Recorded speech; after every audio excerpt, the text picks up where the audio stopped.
রাত 2টো। ইরানের আকাশে এখন আগুন। এইমাত্র খবর এলো মার্কিন ও ইসরায়েলি বাহিনী ইরানে এমন কিছু ব্যবহার করেছে যা আগে কখনো দেখা যায়নি। B-2 স্টেলথ বোমারু বিমান, লুকাস ড্রোন, নতুন টমহক ভেরিয়েন্ট, একসাথে একই রাতে স্টার্স অ্যান্ড স্ট্রাইপস।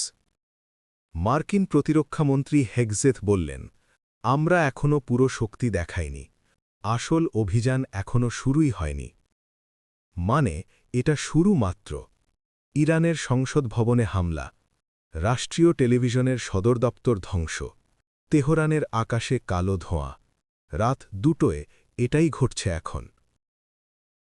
কিন্তু সবচেয়ে বড় প্রশ্ন, যুদ্ধ শুরুর মাত্র একদিন আগে ইরান পারমাণবিক চুক্তিতে রাজি হয়েছিল।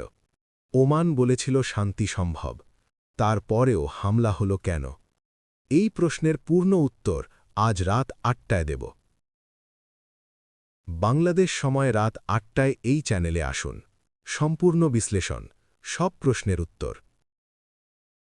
এখনই সাবস্ক্রাইব করুন, বেল আইকন চালু রাখুন, নইলে নোটিফিকেশন পাবেন না। আল্লাহ হাফেজ।